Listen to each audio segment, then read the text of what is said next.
പ്രിയ സുഹൃത്തുക്കളെ, എൻ്റെ ജീവിതകഥയുടെ അടുത്ത ഭാഗമാണ് ഞാനിവിടെ പറയുന്നത്. നമ്മൾ മിലിറ്ററിയുടെ ആ കാര്യം പറഞ്ഞാണ് നിർത്തിയത്. അങ്ങനെ ഞാൻ വീട്ടിൽ വന്ന് ഇതുപോലെ കാര്യങ്ങളൊക്കെ ഞാൻ അവതരിപ്പിച്ചു ചേട്ടച്ചാര് പറഞ്ഞെങ്കിൽ ഞാൻ വരട്ടെ, 6 മാസം കഴിഞ്ഞല്ലേ പറ്റത്തുള്ളൂ, അന്നേരത്തേക്ക് ഞാൻ പൈസ അയച്ചു തരാമെന്ന്. ആ ടൈം തന്നെ ചേട്ടച്ചാര് കല്യാണമൊക്കെ കഴിഞ്ഞാണ് ഗൾഫിന് പോകുന്നത്. അന്നേരമൊക്കെ എന്ന് പറയുമ്പോഴത്തേക്ക് ഞങ്ങളെ വീട്ടിലൊന്നും ഈ ഫോണുകൾ, ലാൻഡ് ഫോൺ ഇല്ലായിരുന്നു. അതായത് അന്നൊക്കെ എന്ന് പറഞ്ഞു കഴിഞ്ഞാൽ ഫോണുകളുള്ള വീടുകൾ കുറവാണ്.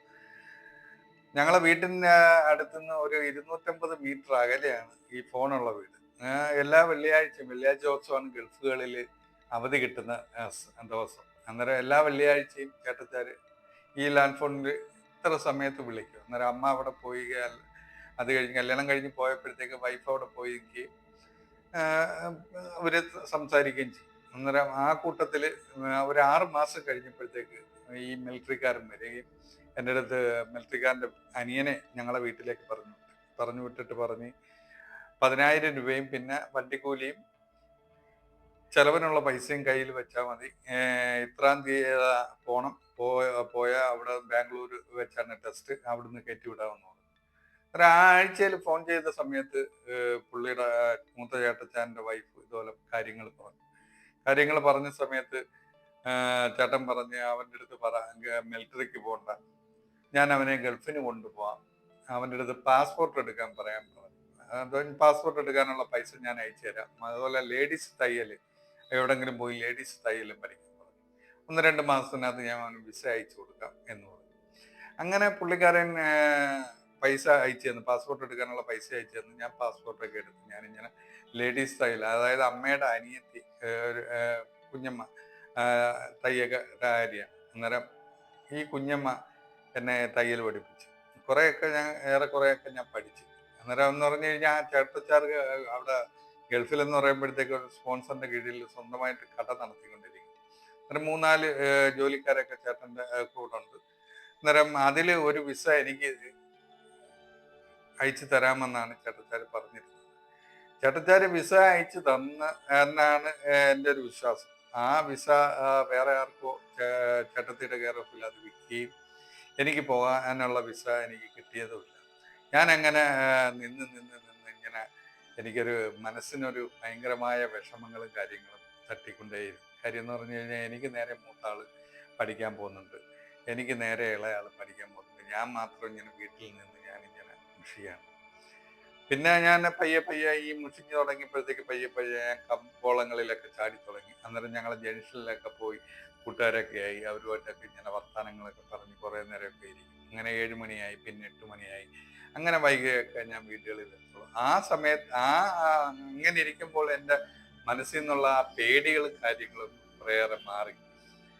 അങ്ങനെ ഞാനിങ്ങനെ പോയിക്കൊണ്ടിരുന്നു. എനിക്ക് ഇന്ന് വരും നാളെ വരും വിസ എന്നും പറഞ്ഞ് ഞാനിങ്ങനെ കാത്തുകൊണ്ടിരിക്കുന്നു. മനസ്സിൽ ആഗ്രഹങ്ങളുണ്ട്, പക്ഷെ ഒന്നും നടക്കുന്നില്ല. രണ്ടാമത്തെ ചേട്ടൻ സൗദിയിലാണ്. അന്നേരം സൗദിയിലുള്ള ചേട്ടച്ചാരെടുത്ത് അമ്മ ഇതുപോലെ പറഞ്ഞിട്ടാ അവന് ഇതുപോലെ വിസ അയച്ചു കൊടുക്കാന്ന് പറഞ്ഞിട്ട് അവ ഇതുപോലെ അയച്ചു കൊടുത്തില്ല, നിന്നെ കൊണ്ട് പറ്റുമെന്നുണ്ടെങ്കിൽ അവനെ കൊണ്ടുപോകാം, ഇതുപോലെ പഠിത്തമൊക്കെ നിർത്തി ഇവിടെ നിൽക്കുകയല്ലേ എന്ന് പറഞ്ഞു. അന്നേരം ചേട്ടച്ചാര് പറഞ്ഞ് ഞാൻ നോക്കട്ടെ, വിസ കിട്ടുവാണെന്നുണ്ടെങ്കിൽ ഞാൻ അവനെടുത്ത് അയച്ചു തരാം എന്ന് രണ്ടാമത്തെ ചേട്ടച്ചാര് പറഞ്ഞു. ഇതൊക്കെ പറഞ്ഞ് ഇങ്ങനെ ഇരിക്കുമ്പോൾ 2-3 മാസം കഴിഞ്ഞപ്പോഴത്തേക്ക് ഈ ചേട്ടച്ചാര് അവിടെ എന്തോ സ്പോൺസറുമായിട്ട് എന്തോ വഴക്കോ കാര്യങ്ങളോ എന്തൊക്കെയോ ആയി. ചേട്ടച്ചാര് അവിടുന്ന് വിസ ക്യാൻസലാക്കി. ചേട്ടച്ചാര് ഇനി നാട്ടിൽ വന്ന് ചേട്ടച്ചാരും ഇങ്ങനെ വീട്ടിൽ. ആ സമയത്ത് ആണെന്നുണ്ടെന്നുണ്ടെങ്കിൽ ചേട്ടൻ്റെ കടയിലേക്ക് ഒരു ഒഴിവ് വന്ന സമയത്ത് ചേട്ടൻ പറഞ്ഞ് രണ്ടാമത്തെ ചേട്ടന് വിസ അയച്ചു കൊടുക്കാൻ, രണ്ടാമത്തെ ചേട്ടനെ കൊണ്ടുപോകാന്ന് പറഞ്ഞ് അങ്ങനെ രണ്ടാമത്തെ ചേട്ടന് ഗൾഫിന് വിട്ടു. രണ്ടാമത്തെ ചേട്ടച്ചാര് ഗൾഫിന് പോകുന്നതിന് മുമ്പായിട്ട് എനിക്ക് ആശ്വാസമായിട്ട് പറഞ്ഞു, എടാ ഞാൻ പോയ ഉടനെ നിനക്ക് എന്തെങ്കിലും ഒരു വേക്കൻസി ഒപ്പിച്ച് ഞാൻ അയച്ചു തരാം, വിസ അയച്ചു തരാം, നീ കൂടുതൽ വെളിയിലൊന്നും പോയി വലിയ പ്രശ്നങ്ങളിലൊന്നും ചാടരുത്, നീ സേഫായിട്ടിരിക്കണം എന്നൊക്കെ പറഞ്ഞാണ് ചേട്ടച്ചാരി പോയത്. പക്ഷേ അത് മാസങ്ങളും വർഷങ്ങളും കഴിഞ്ഞ് ഇങ്ങനെ പോയതല്ലാതെ ഒരു കാര്യങ്ങളും നടന്നില്ല. അങ്ങനെ ഇരിക്കുമ്പോഴാണ് ഈ രണ്ടാമത്തെ ചേട്ടൻ്റെ ഒരു കൂട്ടുകാരൻ ബോംബെയിലാണ് ചെയ്ത ജോലി.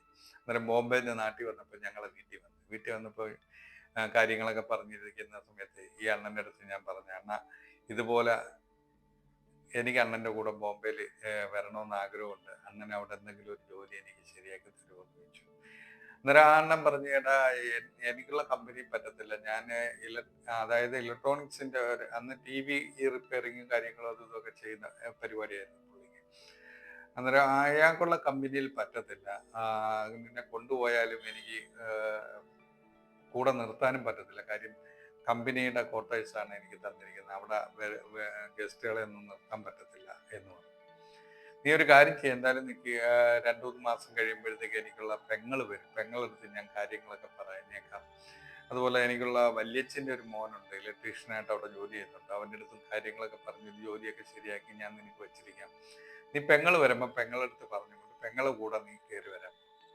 അങ്ങനെ 2-3 മാസം ഞാൻ വെയിറ്റ് ചെയ്തപ്പോൾ പെങ്ങൾ വന്നു. പെങ്ങൾ വന്നപ്പോഴത്തേക്ക് ഞാൻ ഇങ്ങനെ ഇവർക്കുള്ള വീട്ടിൽ ഞാൻ അന്വേഷിച്ചുകൊണ്ടിരുന്നേ, വരുന്നോ എന്ന് അന്വേഷിച്ചുകൊണ്ട്. അന്നേരം പെങ്ങൾ വരികയും പെങ്ങളുടെ അടുത്ത് കാര്യങ്ങളൊക്കെ പറഞ്ഞപ്പോൾ പെങ്ങൾ പറഞ്ഞ്, അതുപോലെ അവൻ പറഞ്ഞിട്ടുണ്ട്, ഞാൻ ഇത്രാം തീയതി തിരിച്ചു പോകും, അന്നേരം നീയും കൂടെ ടിക്കറ്റ് എടുത്തോളാം. അങ്ങനെ ഞാനും കൊല്ലത്ത് റെയിൽവേ സ്റ്റേഷനിൽ പോയി ജയന്തി ടിക്കറ്റ് എടുത്ത്. അന്ന് 180 രൂപ എങ്ങാണ്ടാണെന്ന് തോന്നുന്നു ടിക്കറ്റ് എടുത്ത് ബോംബെക്ക് ടിക്കറ്റ് എടുത്ത്. അവർ പൂനെയിലാണ് താമസിക്കുന്നത്. അന്നേരം അവരുടെ കൂട്ടത്തിൽ ഞാനും കയറിപ്പോയി. പൂനെയിൽ ഒരു ദിവസം നിന്നപ്പോഴത്തേക്ക് ഈ അവർക്കുള്ള ആങ്ങള വരികയും, ആങ്ങള വന്ന് കാര്യങ്ങളൊക്കെ സംസാരിച്ചതിന് ശേഷം വല്യച്ഛൻ്റെ മോനെ വിളിച്ച് വല്യച്ഛൻ്റെ മോൻ വന്ന് എന്നെ കൂട്ടിക്കൊണ്ട് അവർക്കുള്ള അടുത്തേക്ക്, അതായത് അവിടുന്ന് ബോംബെ ആണ്, പൂനെയിൽ നിന്ന് പിന്നെ ബോംബെക്ക് പിന്നെയും പോകണം. കുറേ ദൂരമുള്ള ഒരു സ്ഥലമാണ്, അന്തേരി എന്ന് പറയും. ബോംബെയിലെ അന്തേരിയിലാണ് ഇവർക്കുള്ള ഈ വർക്ക് സൈറ്റ് നടക്കുന്നത്. ഈ വർക്ക് സൈറ്റിൽ തന്നെയാണ് ഒരു റൂം ശരിയാക്കിയിട്ട് ഈ ഇലക്ട്രീഷ്യനും പ്ലംബറും ഒക്കെ താമസിക്കുന്നത്. അവരെ ഒരു റൂമിൽ, ബാക്കി സെക്യൂരിറ്റിയൊക്കെ വേറെ റൂമുകളിൽ. അങ്ങനെയാണ് അവിടെ സിസ്റ്റം. അന്നെന്ന് പറയുമ്പോൾ പ്ലംബർക്ക് 10 രൂപയും ഇലക്ട്രീഷ്യന് 8 രൂപയാണ് അവിടെ ചാർജ്, അതായത് ലേബർ ചാർജ് ഹെൽപ്പറായിട്ട് ജോലി ചെയ്യുന്നവർക്ക് കൊടുക്കുന്നത്. ഞാനെന്തിനും 2 രൂപ അധികം കിട്ടുമല്ലോ എന്ന് വിചാരിച്ച് പ്ലംബറെ ജോലി ഏറ്റെടുത്തു.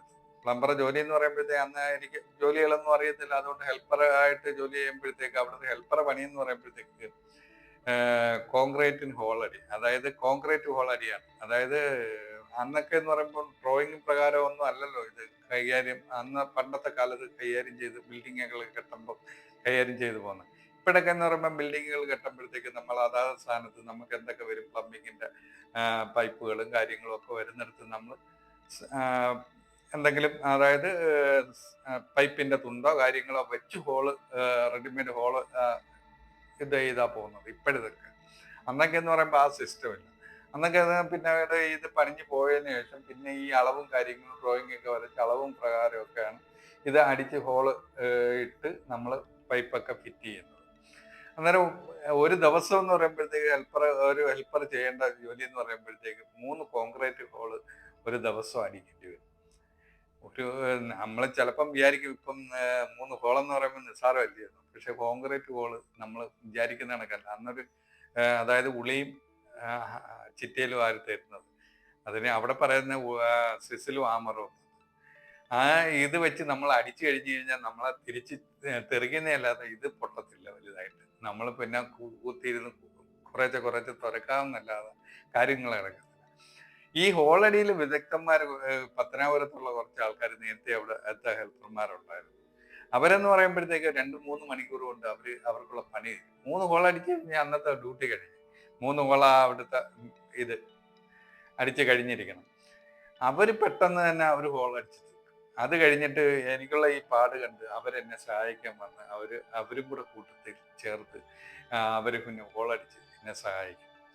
അങ്ങനെ ഞങ്ങൾ ഇങ്ങനെ ജോളിയായിട്ട് പോയിക്കൊണ്ടിരിക്കുന്നു. ഇത് ഹോളെല്ലാം അടിച്ചു കഴിഞ്ഞിട്ട് പിന്നെ ഞങ്ങൾ ചെയ്യുന്ന ഒരു കാര്യമുണ്ട്. അതായത് ഇലക്ട്രിക്കിന്റെ വയറുകൾ കാര്യങ്ങൾ അത് ഇതൊക്കെ ബണ്ടിൽ കണക്കിനാണ് ഈ സൈറ്റുകളിൽ കൊണ്ടിട്ടേക്കുന്നത്. ഞങ്ങൾ കുറെ വയറുകളുമായിട്ടൊക്കെ ഈ ഇവന്മാര് നേരത്തെ തൊട്ട് തുടങ്ങിയ പരിപാടിയാണ്. നമ്മൾ പിന്നെ അതിൽ പുതിയതായിട്ട് വന്നു ചേർന്നു. ഇവന്മാര് ഈ മേളത്തെ ടാങ്ക്, വാട്ടർ ടാങ്കിന്റെ, അതായത് ടാങ്ക് കെട്ടിയിട്ടിരിക്കുകയാണ്. ഈ ടാങ്കിന്റെ അടിയിൽ പോയിരുന്നിട്ട് ഈ വയർ ചെത്തി കോപ്പർ, അന്ന് പറഞ്ഞു കഴിഞ്ഞാൽ കോപ്പർ മാത്രം നമ്മൾ കൊണ്ട് കൊടുക്കുമ്പോൾ 1 കിലോയ്ക്ക് 5 രൂപ 6 രൂപയോ മറ്റോ ആണ് കിട്ടുന്നത്. ഇങ്ങനെ അടിച്ചുരുക്കി ഒരു ബോൾ പോലെ ആക്കിയിട്ട് ഇവന്മാർ അവിടെ ഇവിടെയൊക്കെ വെച്ച്, ഈ സെക്യൂരിറ്റി ഉണ്ട്, നമ്മൾ ഇറങ്ങി പോകുമ്പോഴൊക്കെ ചെക്ക് ചെയ്യും. പക്ഷെ എങ്ങനെയൊക്കെയോ ഉമ്മാർക്കുള്ള സിസ്റ്റത്തിൽ ഉമ്മാർ വെളിയിൽ ഇറക്കി കൊണ്ടുപോയി വിൽക്കുമ്പോഴത്തേക്ക് നമുക്ക് ആവശ്യമായ കാശുകൾ കിട്ടി ഇങ്ങനെ ജോലിയായിട്ട് ഇങ്ങനെ പോയിക്കൊണ്ടിരിക്കും. അങ്ങനെ ആണ് ജീവിതം തള്ളി നീക്കിക്കൊണ്ടിരുന്നത്. ബാക്കി ഞാൻ അടുത്ത ഭാഗത്തിൽ